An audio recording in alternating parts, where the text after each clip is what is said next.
Puji Tuhan. Dompet baru boleh juga.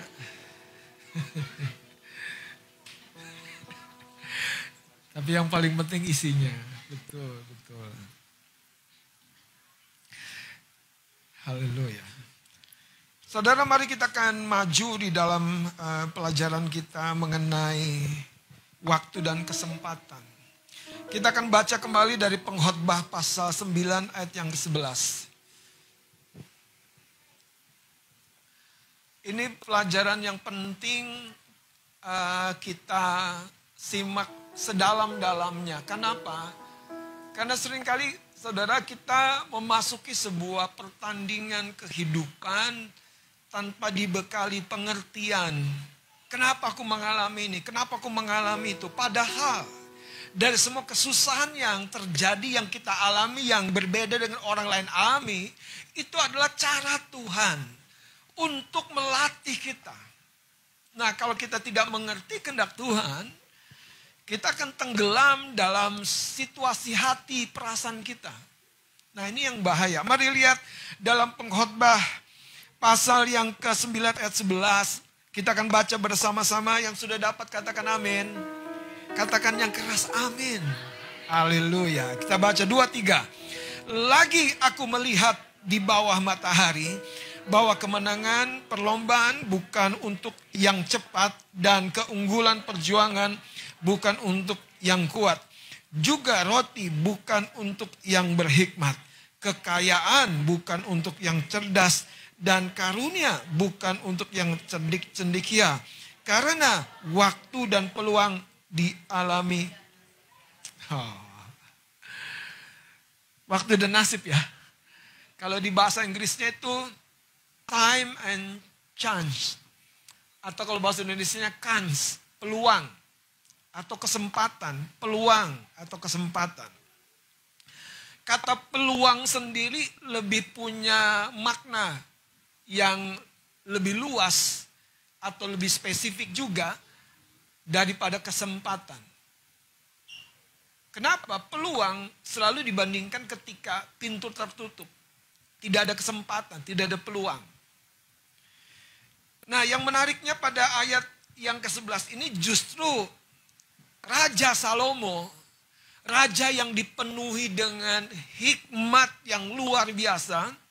Bahkan Alkitab yang mencatat tidak ada raja seperti dia sebelum dan sesudahnya. Artinya Daud tidak menyamai hikmat Salomo. Tidak. Salomo begitu luar biasa sekali dalam hikmat. Nah, bayangkanlah kalau seorang yang begitu berhikmat atau mengerti tentang kehidupan itu sedang berbicara di tengah-tengah kita. Dosen kalau dengan gelar profesor, doktor, dan segala gudang pengalaman yang menjadi embel-embel namanya itu, tentu kita tahu seberapa pahamnya dia tentang bidang yang hendak disampaikan. Nah, Salomo berbicara tentang waktu. Salomo berbicara tentang kans atau kesempatan atau peluang. Yang menariknya di sini Anda harus baca baik-baik. Karena waktu dan peluang atau kesempatan dialami.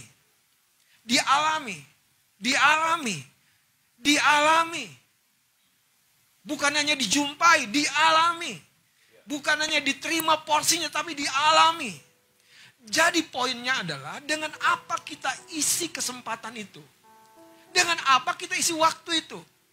Dengan apa kita isi peluang yang terbuka dan selalu terbuka buat kita. Dengan apa? Sekali lagi saudara, ayat ini berkata begini. Karena waktu dan kesempatan atau waktu dan peluang dialami mereka semua. Siapa? Lihat saudara, ayat yang ke-11 ini menarik. Lagi aku melihat di bawah matahari bahwa kemenangan perlombaan bukan untuk yang cepat. Jadi kaki yang cepat itu bukan segala-galanya. Terus dikatakan begini. Dan keunggulan perjuangan bukan untuk yang kuat. Seberapa besarnya kekuatan kita dalam perjuangan, dalam peperangan. Itu bukan segala-galanya. Saya lanjutkan ya. Anda perhatikan kata bukan. Karena berkali-kali raja ini hendak menggarisbawahi. Jangan kamu terpaku dengan semua yang seolah-olah menjadi sebuah modal.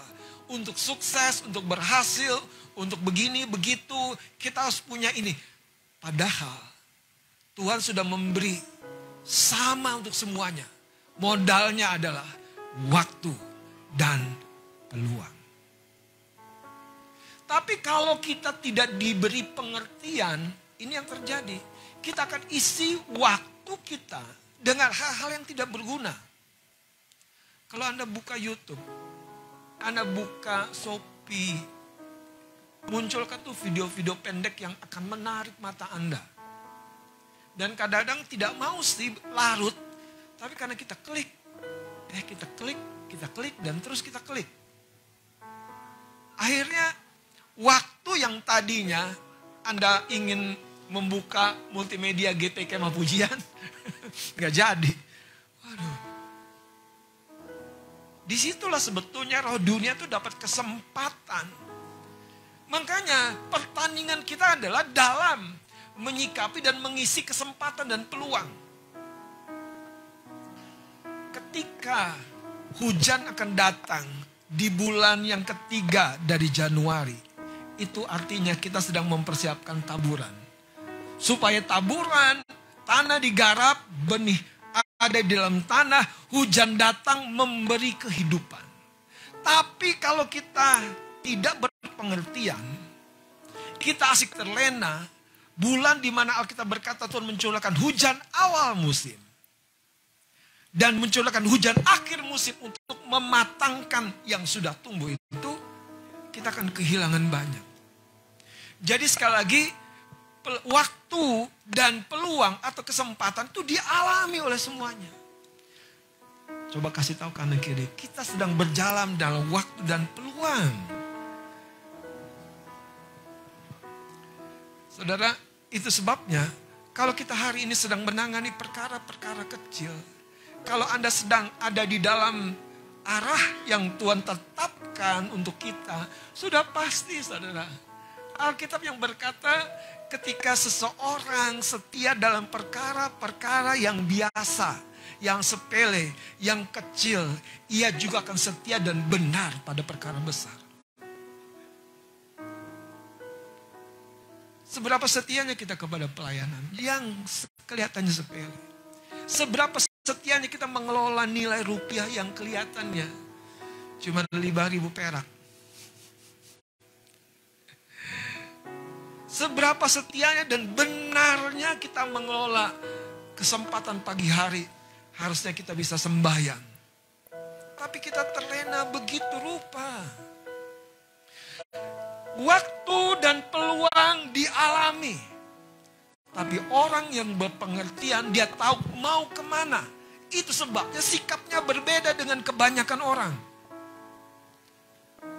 Setiap atlet-atlet yang di depan ada sebuah event, pertandingan, bahkan skalanya nasional. Dia akan lebih ketat menjaga dirinya. Dan puji Tuhan ada pelatihnya. Izinkan saya dalam anugerah Tuhan menolong Anda sebagai pelatih. Sekalipun Yesus saja melatih Petrus itu tidak mudah. Waktu dan peluang ada pada Yesus, ada pada Petrus. Tapi ketika Yesus menggambarkan Petrus, kamu akan menyangka aku 3 kali, sudah digambarkan. Tapi karena Petrus tidak mau menyimak karena egonya, yang terjadi adalah waktu dan peluang itu dimanfaatkan setan. Membawa Petrus betul-betul terperangkap dalam kejatuhannya. Hari ini, izinkan manusia lama kita tinggalin. 2023 kita jalan dengan karakter, sikap, kemauan, semangat yang baru. Katakan amin. Kenapa saudara? Karena waktu dan kesempatan atau peluang dialami oleh semua. Jadi adik-adik yang sekolah, jangan bilang karena Bapak Ibu kita seperti ini, kita tidak punya peluang untuk mengalami pendidikan tinggi. Atau bekerja dengan baik. Atau berumah tangga dengan diberkati dan bahagia dan baik. Bukan kita yang menulis kehidupan kita. Tuhan yang merancang dan menulis kehidupan kita.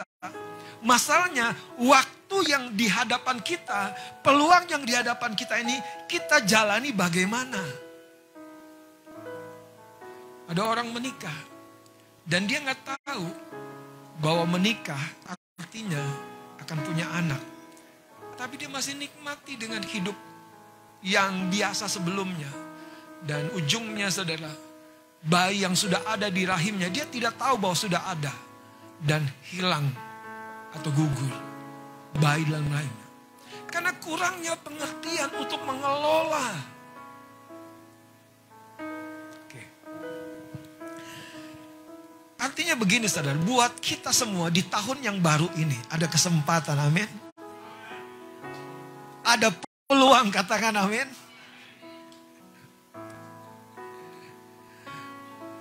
Oke. Mari kita lihat beberapa contoh. Dari Lukas pasal yang ke-16. Yang dibutuhkan itu kecerdikan. Dan ini perkataan Tuhan Yesus. Bahkan menarik loh. Anda baca di Lukas 16 ini ayat pertama. Orang dunia itu lebih cerdik. Dan bahkan gini. Kalau ada orang-orang yang berkata. Kita jangan belajar dari perkara. Kita jangan belajar dari orang-orang yang jahat. Sebaliknya. Yesus mengajar. Dari bendahara yang tidak jujur. Coba lihat cerita ini. Ayat yang pertama. Lukas 16. Perumpamaan tentang bendahara yang tidak jujur. Oh jangan belajar. Anda lihat Yesus. Dia membuka mata dan hatinya lebar-lebar dengan kehidupan ini. Seperti Salomo. Ayat pertama. Dan Yesus berkata kepada murid-muridnya. Ada seorang kaya yang mempunyai seorang bendahara kepadanya. Disampaikan tuduhan bahwa bendahara itu menghamburkan miliknya. Mas Adit boleh bantu ayat 2 dan seterusnya. Ayat yang kedua. Lalu ia memanggil bendahara itu dan berkata kepadanya. Apakah yang kudengar tentang engkau? Berilah pertanggungan jawab atas urusanmu. Sebab engkau tidak boleh lagi bekerja sebagai bendahara. Terus. Kata bendahara itu di dalam hatinya. Perhatikan saudara, Yesus membawa sebuah cerita yang menurut saya saudara. Sampai kepada sebuah prinsip bahwa yang di hati ini sebetulnya bicara. Lihat ayat ini. Kata bendahara itu di dalam hatinya. Nah banyak orang hanya dengar yang di logika. Gak bisa. Gak bisa. Tapi di hati ini percaya saja. Melangkah saja. Yang di hati ini mendorong kita untuk ya ini jalan kamu. Sekalipun tidak ada terang di jalan itu. Tapi di hati ini. Engkau diingatkan firman. Di hatimu saudara seringkali Tuhan beri tuntunan. Lanjutkan. Apakah yang harus aku perbuat? Tuanku memecat aku dari jabatanku sebagai bendahara. Mencangkul aku tidak dapat. Anda harus lihat. Kita hidup ini punya yang mampu. Punya yang bisa. Punya yang ahli. Dan punya yang tidak bisa. Tidak ahli. Om, suara aku agak-agak pales gitu. Kadang maunya suara 2,5. Narik nada. Paling susah. Saya jadi ingat teman saya dulu waktu baru pertama kali bertobat. Semangat sekali. Dia pimpin pujian. Tapi dia gak bisa nada. Anda tahu kan? Kalau mimpin pujian gak bisa nada. Jadi yang main musiknya dibilang, kamu yang narik nada duluan ya. Pokoknya dia kasih komentar. Dia kasih ajakan. Dia semangat pokoknya. Dan tetap berhasil saudara.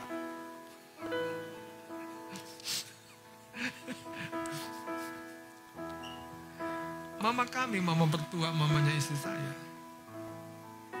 Bukan keturunan dari juru masak. Mereka yang punya restoran.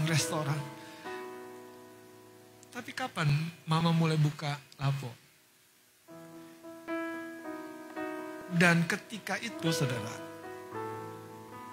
tidak ada cerita tuh yang namanya orang komplain dengan makanannya yang gak enak.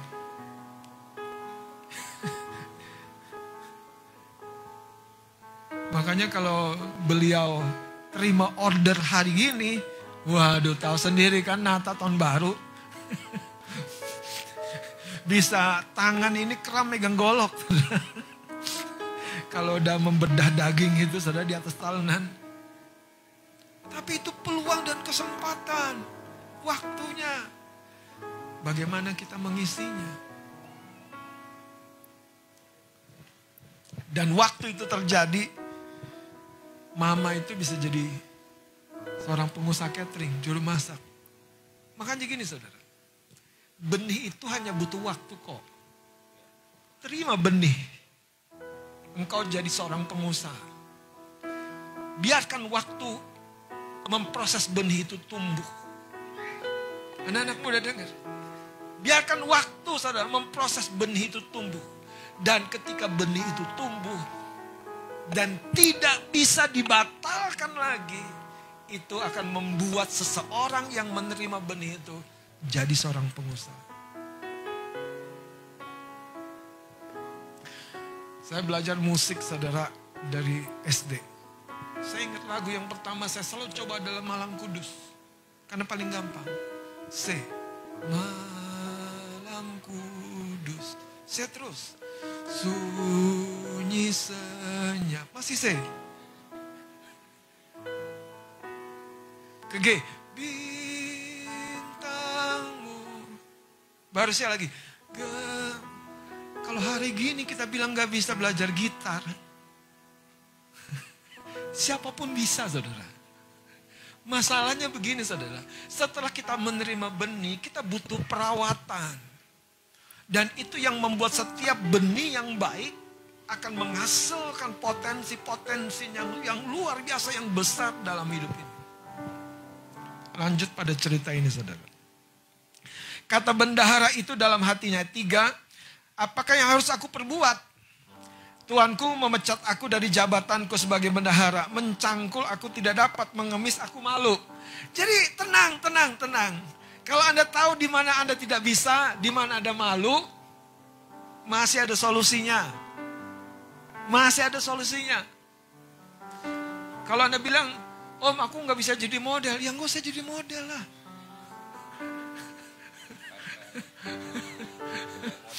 Tergantung model apa saudara. Model fashion atau model apa? Anda tahu kan sekarang semua bisa jadi model di dunia media sosial ini. Benar saudara, mau nenek-nenek, kakek-kakek. Anda tahu kan Facebook siapa tuh yang banyak, subscribe-nya banyak, dilihat ternyata Bang Deso. Ya, iya, biasa banget. Makannya apa? Bikin apa masakan makan gitu. Saya ini cuma cerita diceritain. Tapi banyak sekali yang lihat. Dan itu apa? Menghasilkan uang. Peluang, waktu, itu selalu kita alami.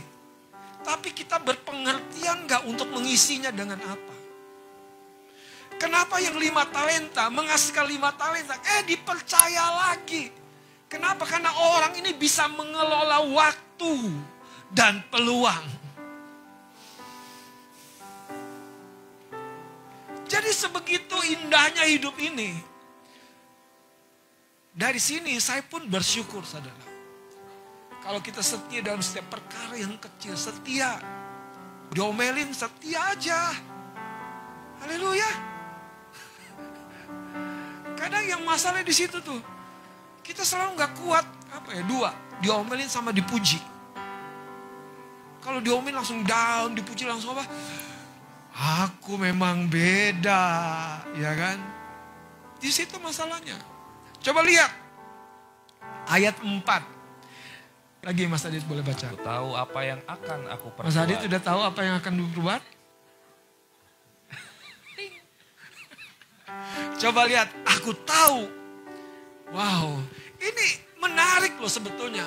Karena Tuhan tuh mau mengajar kita. Dia bicara di hati kita. Lanjut. Haleluya. Supaya apabila aku dipecat dari jabatan. Haleluya. Sama. Kayaknya remah sekali ayat ini. Mengemis aku mau. Mencangkul gak bisa. Aduh. Lanjut. Haleluya. Ada orang yang akan menampung aku di rumah mereka. Wah. Saudara, ayo lihat bagian ini sedalam-dalamnya. Salah satu, dengerin saya baik-baik. Bapak Ibu, teman-teman yang di streaming dengerin. Salah satu modal yang Anda harus jaga itu namanya hubungan. Itu modal yang gak bisa ditakar dengan uang. Gak bisa. Sekali setan masuk di hubungan Anda, Anda kehilangan lebih banyak daripada uang. Dengan keluarga, dengan orang tua, dengan opung. Iya. Haleluya. Bahkan saudara, dengan orang-orang yang jadi lawan kita. Bangun hubungan baik. Makanya cerita ini coba lihat, saya lanjutkan ya. Supaya dikatakan ada orang menampung aku di rumah mereka. Ayat 5-nya saya baca dengan cepat. Lalu ia memanggil seorang demi seorang yang berhutang kepada tuannya. Katanya kepada yang pertama, berapakah hutangmu kepada tuanku? Jawab orang itu 100 tempayan minyak dan seterusnya. Duduk, Anda baca sendiri. Dibuat surat yang baru dan terima kasih banyak sama bendahara yang tidak jujur ini. Saya mau ajak Anda lihat ayat yang ke-8. Lalu Tuhan itu memuji bendahara yang tidak jujur itu. Karena ia telah bertindak dengan cerdik. Sebab anak-anak dunia ini lebih cerdik terhadap sesamanya daripada. Betapa seringnya kita tidak menyimak, kita tidak belajar. Sampai Tuhan sendiri bilang, anak-anak dunia ini lebih cerdik. Sekali lagi, Tuhan bilang cerdiklah, berpengertianlah. Sehingga kalau dipecat, itu bukan akhir dari duniamu. Kalau gagal dalam satu bidang, itu bukan akhir dari duniamu. Kalau pintu tertutup dan sementara orang sudah banyak yang masuk, itu bukan akhir duniamu. Tuhan belum selesai mengerjakan bagiannya dalam hidup kita. Satu yang harus kita terus pastikan, kita mengerti waktu dan kans atau kesempatan atau peluang.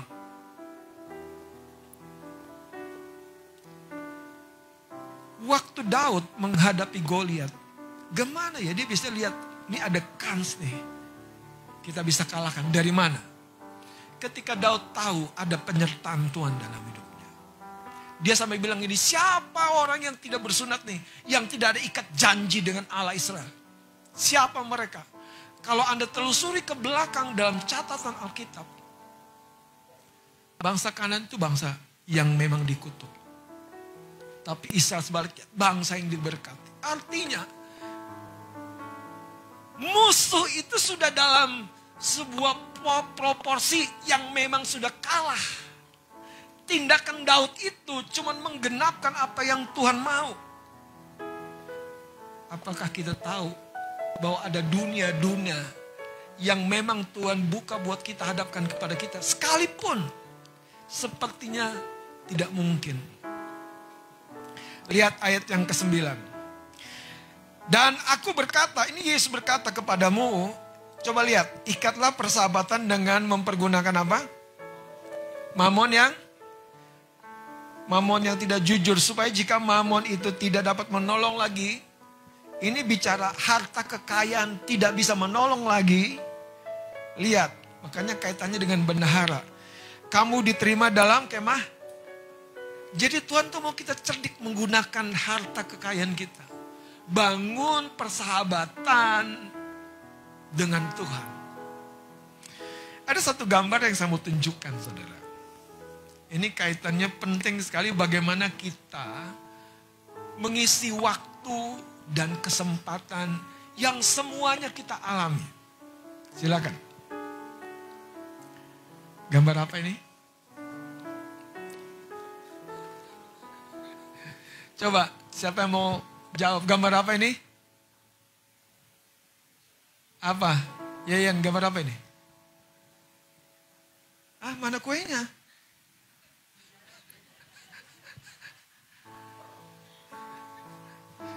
Siapa yang bilang ini gambar sofa yang ada bantal Natalnya? Siapa yang bilang, ada juga bunganya?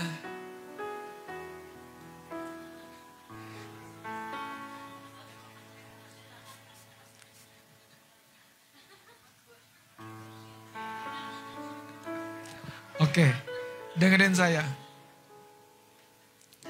Saudara, hari ini kita belajar tentang waktu dan peluang itu adalah frame atau kerangka. Frame itu, saudara, gimana meneranginnya ya? Seperti frame foto. Itu yang membatasi kita mau ngisi sebanyak-banyaknya, ya frame itu membatasi apa yang akan kita lihat. Mau Anda kerja sekeras-kerasnya, anugerah dan kemurahan Tuhan itu harusnya jadi frame kita. Nah, waktu dan peluang itu adalah frame. Saya ibaratkan yang pertama itu seperti, saudara, berapa stopwatch ini? Kalau dalam satu bulan ada 4 minggu. Minggu pertama kau isi dengan apa? Dengan nastar? Pasti cepat habis.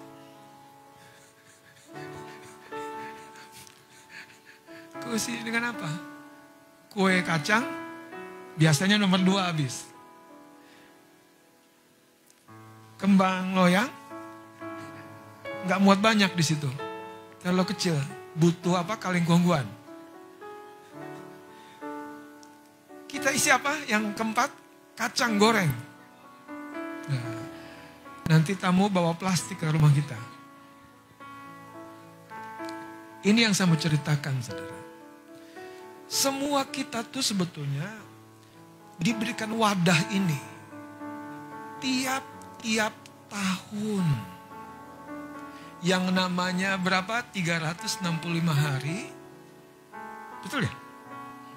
12 bulan. Betul ya? 12 bulan. Dan pada setiap bulan saja itu ada musim-musim yang berbeda. Sayangnya ada banyak anak-anak Tuhan itu tidak mau peduli. Betul-betul tidak mau peduli, saudara. Mikirnya gampang aja. Besok kamu pulang kampung gak mikir ongkosnya. Lagi dapat THR gak nabung. Beneran loh, beneran. Gak mikir tahun depan mau kuliah. Sekarang foya-foya. Beneran. Ada 365 hari. Dengan apa kita mau isi? Isilah dengan 12 bulan yang masing-masing punya warna yang berbeda. Dan di dalam 1 bulan itu ada 4 minggu. Saudara, ada minggu pertama tempat kita melakukan perjamuan kudus. Kalau kita biasakan tidak mempersiapkan diri minggu pertama membawa miliknya Tuhan. Lihat berapa banyak orang alasannya cuma lupa. Karena mereka nggak berpengertian, saudara. Dan itu menyedihkan Tuhan. Karena tidak berpengertian. Kenapa nggak transfer? Bawa bilnya, saudara. Saya ngomong fair, saudara. Karena supaya Anda diberkati. Ada minggu kedua. Masih dalam waktu, musimnya, momennya. Tapi dia tidak berpengertian. Mengabaikan yang di dalam ini dan dorong. Tidak heran, saudara. Jatuhnya apa? Lalai lagi. Ini yang setan tunggu. Makanya, saudara, setiap penundaan dari hal yang baik, itu ujungnya adalah penundaan yang panjang dalam tahun kita. Kalau Anda menunda untuk berobat, ya tunggu saudara. Sampai Anda harus dioperasi total. Mesin gitu aja ya Pak Bim ya. Kalau ditunda di bengkelin ya, ujungnya harus turun mesin total. Pada waktu bunyi-bunyi, ya datang ke pendetamu, datang. Izinkan saya, ya Om, jadi bengkel buat hatimu itu. Dan saya akan dampingi saudara. Betulan. Tapi kalau Anda diberikan 12 bulan, 365 hari. Dan Anda cuma isi dengan penyesalan. Dan Anda tidak pernah mau berbalik. Dan Anda berkata, di mana Tuhan? Tuhan ada. Tuhan memberikan waktu sama kita untuk kembali. Berbalik.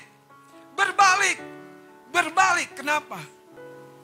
Karena satu kali tiba, waktu itu habis. Peluang itu berhenti. Jadi saudara, pengkhotbah 9 ini mari kita lihat saudara. Ini menarik sebetulnya. Itu mencakup pengajaran yang lebih dalam lagi.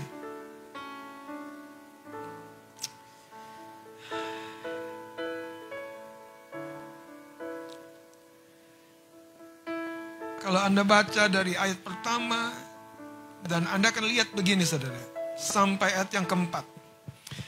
Tetapi siapa yang termasuk orang hidup, mempunyai apa? Harapan. Jadi ternyata harapan itu yang menggerakkan kita untuk mengisi waktu dan peluang yang akan kita alami. Jadi peluang dan kesempatan itu pasti saudara, bahkan luar biasa ya, akan datang. Masalahnya kita jadi bendahara yang bodoh atau bendahara yang cerdik. Kita jadi bendahara yang ngerti bagaimana mengelola apa yang kita punya sekarang untuk memasuki waktu yang baru di depan. Gunakan yang ada sekarang untuk memasuki sesuatu yang baru di depan. Dan ketika itu terjadi, kalau Anda baca, bendahara itu diterima akibat apa? Kecerdikannya. Nah, ayat ini berkata, karena anjing yang hidup lebih baik daripada. Jadi milikilah pengharapan di awal tahun ini. Untuk mengisi 365 harimu, 12 bulanmu. Dengan setiap hal yang membuat engkau di tahun depan. Tidak bisa tidak. Kalau benih itu tumbuh. Bahkan saudara, Anda tahu ya namanya marka jalan, aspal jalan. Kalau ada satu pohon terlalu dekat dengan aspal itu, akarnya itu akan membongkar. Gak bisa ditahan saudara. Makanya saya percaya setiap kita ketika kita mengizinkan benih kebenaran ini tumbuh, tinggal tunggu waktunya. Daud berkata, mereka yang ditanam di bait Allah akan berbuah. Apakah Anda seorang yang ditanam? Setia, komitmen. Ambil zat kehidupan dari rumah Tuhan. Setia, komitmen. Beri waktu saudara. Maka saudara, dunia tidak akan bisa mengejar langkah-langkahmu lagi. Ayat 5 ini. Karena orang-orang yang hidup tahu bahwa mereka akan mati. Tetapi orang-orang yang mati tidak tahu apa-apa. Tak ada upah lagi bagi mereka. Bahkan kenangan kepada mereka sudah lenyap. Jadi lihat ayat 10-nya sekarang. Itu sebabnya lihat nasihat raja yang mengungkapkan keajaiban tentang waktu dan peluang. Dia berkata begini, segala sesuatu yang dijumpai tanganmu untuk dikerjakan. Coba lihat, perhatikan baik-baik ayat ini. Segala sesuatu yang dijumpai tanganmu untuk apa?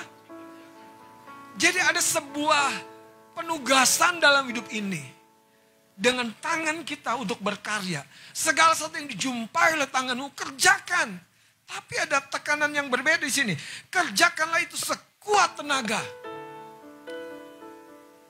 Karena tidak ada pekerjaan, pertimbangan, pengetahuan, dan hikmat dalam dunia orang mati kemana engkau akan pergi. Saudara, kita sudah belajar kemarin di persekutuan doa tanggal 30 Desember. Bahwa yang memunculkan waktu itu tujuan. Ketika kita menangkap sebuah tujuan dari Tuhan, itu akan muncul waktu. Dan di dalam kerangka waktu itu ada peluang. Coba munculin gambar lagi.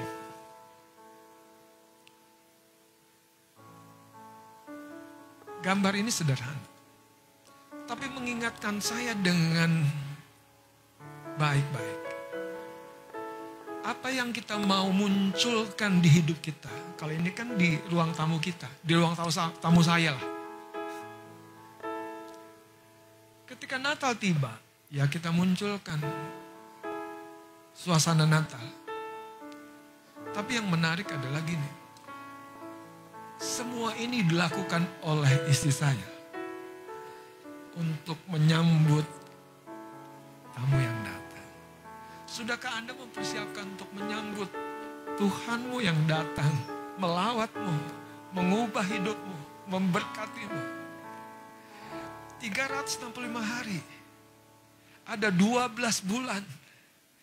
Mamon yang tidak jujur itu punya kekuatan kalau kita bisa gunakan dengan cerdik.